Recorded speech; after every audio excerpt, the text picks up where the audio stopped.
Hello students, total English के नए video में आप सबका स्वागत है। स्टूडेंट्स, जैसा कि आप लोग जानते हैं कि हम लोग इस चैनल के माध्यम से इंग्लिश और सोशल स्टडीज़ की क्लास 10 की प्रिपरेशन कर रहे हैं। आप लोग का एग्ज़ाम बहुत करीब है, 26 अप्रैल से स्टार्ट होने वाला है। सो हर रोज़ मैं कुछ ना कुछ नया लेकर आ रहा हूँ। जैसे कि पिछले वीडियोज़ में मैंने बताया था कि किस तरह से अनसीन पैसेज को सॉल्व करना है। 2 पैसेज मैंने प्रैक्टिस करवाया था। दोनों वीडियोज़ यहाँ पर अवेलेबल है, आई वाले बटन पर आप चाहे तो वहाँ से जाकर देख सकते हैं। क्योंकि पैसेज जो हो गया, रीडिंग सेक्शन और ग्रामर, ये जो पार्ट है इसमें जितना प्रैक्टिस कीजिएगा उतना कम है। सिंपल सी बात है, ठीक है। तो इसको आप लोग जरूर देखिएगा।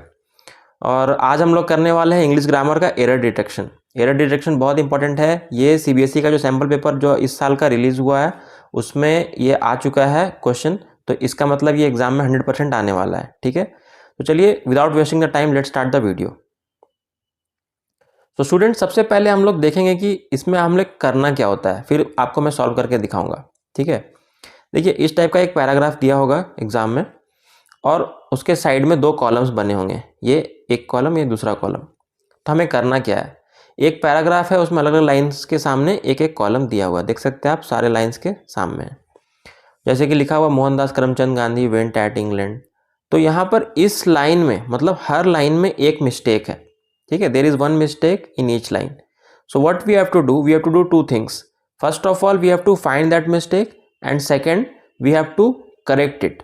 पहले हमें इस लाइन के मिस्टेक को खोजना है, कहाँ पर गलती है, उसे हम लोग एरर वाले कॉलम में लिखेंगे और सेकंड में हमें उस गलती को सही करके खुद से करेक्ट करके यहाँ पर लिखना होता है, ठीक है।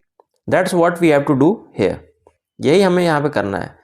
तो इसे हम लोग हर लाइन में करेंगे इस तरह से। मान लीजिए 3 मार्क्स का है तो 3 लाइन का आएगा, 4 मार्क्स का है तो 4 लाइन दिया होगा। इस टाइप से क्वेश्चन में आपको मिल सकता है, ठीक है। So let's see.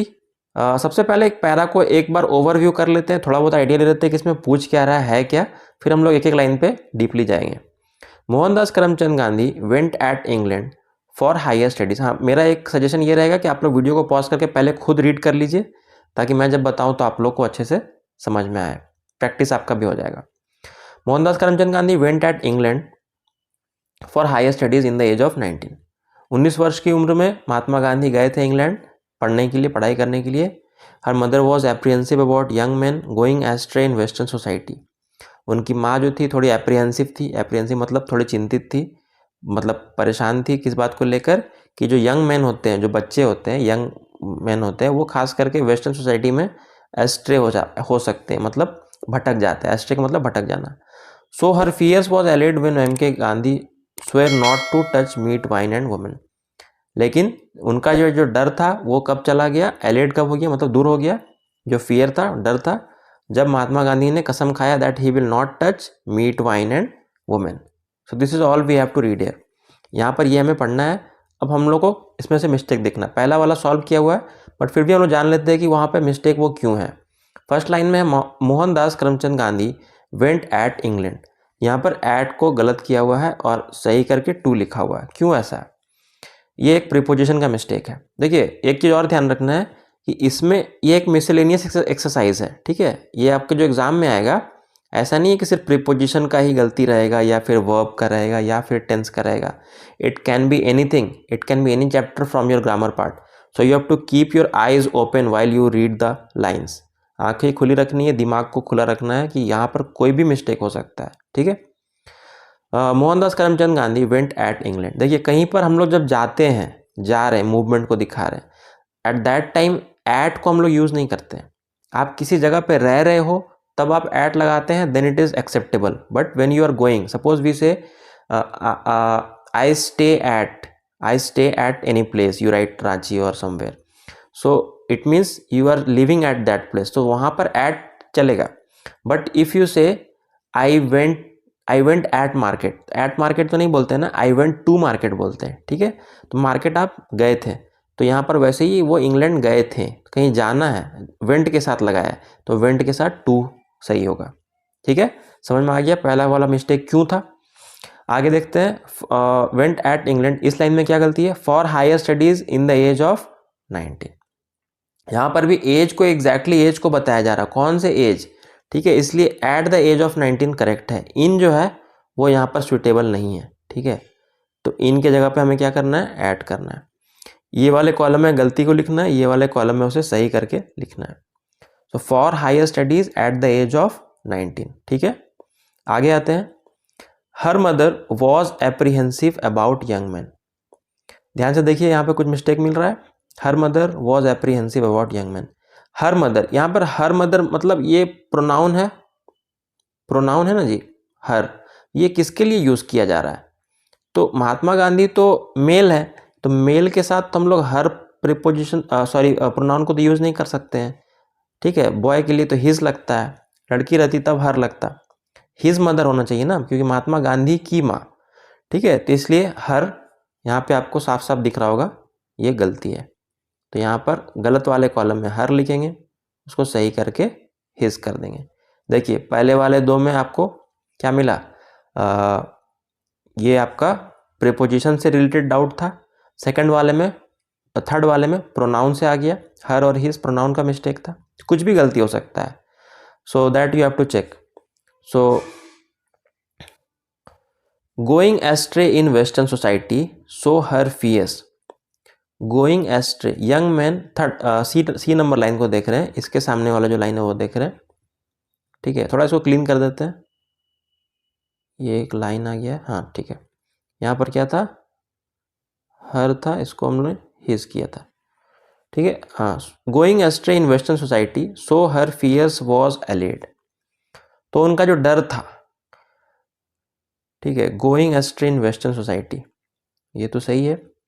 Her fears, fears जो है देखिए,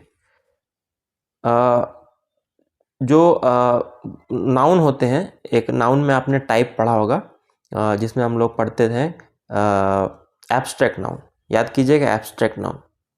ठीक है, एब्स्ट्रैक्ट नाउन। एब्स्ट्रैक्ट वो चीज़ें होती हैं जिन्हें हम लोग फील कर सकते हैं, महसूस कर सकते हैं, but we can't see, we can't touch. ठीक है, जैसे कि हैप्पीनेस, फियर, ये सारी चीज़ें। ठीक है, काइंडनेस, ये सब फीलिंग्स होती हैं। तो इनको हम लोग जब छू नहीं सकते हैं, इनको हम लोग देख नहीं सकते, इनको सिर्फ महसूस कर सकते हैं। तो इनके साथ हम लोग सिंगुलर प्लूरल का केस नहीं लगाते हैं, यूज़ नहीं करते हैं। ठीक है, ऐसा बोलते हैं क्या कि आज मैं 10 हैप्पी हूँ, आज आप 5 हैप्पी हैं, 5 सैड है। काउंट कर सकते हैं हैप्पीनेस और सैडनेस, ये सब चीज़ों को। उसी तरह डर को भी काउंट नहीं कर सकते हैं, वी कांट कैलकुलेट। जब काउंट ही नहीं कर सकते हैं, अनकाउंटेबल है, तो फिर उसमें सिंगुलर या प्लूरल लगाने का कोई मतलब ही नहीं बनता है। तो फियर को फियर्स कैसे बोल सकते हैं हम लोग? फियर तो फियर ही होगा, है ना। आप थोड़ा सा डरिए चाहे ज़्यादा डरिए, कहेंगे तो फियर ही ना। तो इसलिए फियर्स गलत है। ठीक है, देखिए एक बारीक चीज़ को ध्यान रखना है, फियर्स रॉन्ग है, आपको सही करके एस हटाना है, बस फियर कर देना है, खत्म। अगला लाइन है, हर फियर्स वॉज एलेड। देखिए एक चीज़ और ध्यान दीजिएगा, फियर्स है, फियर्स तो यहाँ प्लूरल लगा दिया है, एस लगा दिया है, यहाँ पर फिर वॉज लगा दिया है, वैसे भी सेट नहीं हो रहा था, क्योंकि यहाँ पर फियर रहेगा तभी ना वॉज लगेगा, ये तो फिर वर लग जाता, बात खत्म। तो इसलिए भी यहाँ पर ये मिस्टेक है। ठीक है, इससे भी हम लोग चेक कर लिए।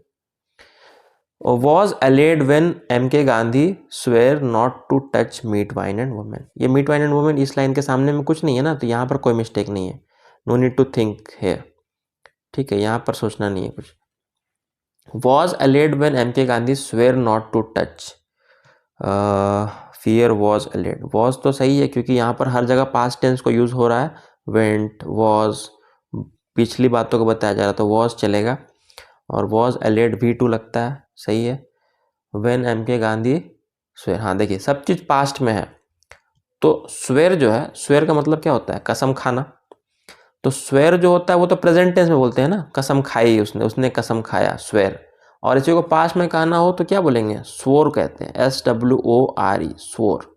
ठीक है, स्वेयर, स्वोर, स्वोर्न, फिर V3, फिर, ठीक है, इस तरह से हम लोग कहते हैं। तो स्वेयर जो है ये तो सुटेबल यहाँ पर इसलिए नहीं है बिकॉज यहाँ पर पास्ट टेंस की बात हो रही है, हर चीज़ को पास्ट में रखा गया है और ये प्रेजेंट में है, that's why it is not appropriate, यहाँ पर ये सुटेबल नहीं है। तो यहाँ पर आपको एरर वाले में सिर्फ स्वेयर लिखना है और इसको ठीक करके आपको क्या कर देना है, स्वोर कर देना है। तो इस तरह से आपका 1 2 3 4 मार्क्स आपका एग्ज़ाम में आ जाएगा फटाक से। ठीक है, तो आपने देखा कितनी अच्छे से हमने इसको सॉल्व किया है। एवरी डे मैं एक एक्सरसाइज लेकर आऊँगा और फिर आपको करना ये है कि वीडियो को पॉज करके पहले खुद सॉल्व कीजिए, टेक योर टाइम, और फिर मेरा एक्सप्लेनेशन को सुनिए। हर एक्सप्लेनेशन में जैसे कि ये 4 चीज़ को मैंने बताया, इसके साथ मैंने 4 रूल को भी बताया, ठीक है। तो हम लोग कुछ नया रूल भी सीख लेते हैं ग्रामर का, जो कि आपको एग्जाम में काम देगा ही देगा, ठीक है। सो स्टूडेंट्स, आई होप आपको ये वीडियो अच्छा लगा हो। Do like the video, share it to your friends and subscribe to my channel Total English for more interesting videos like this. Thank you so much.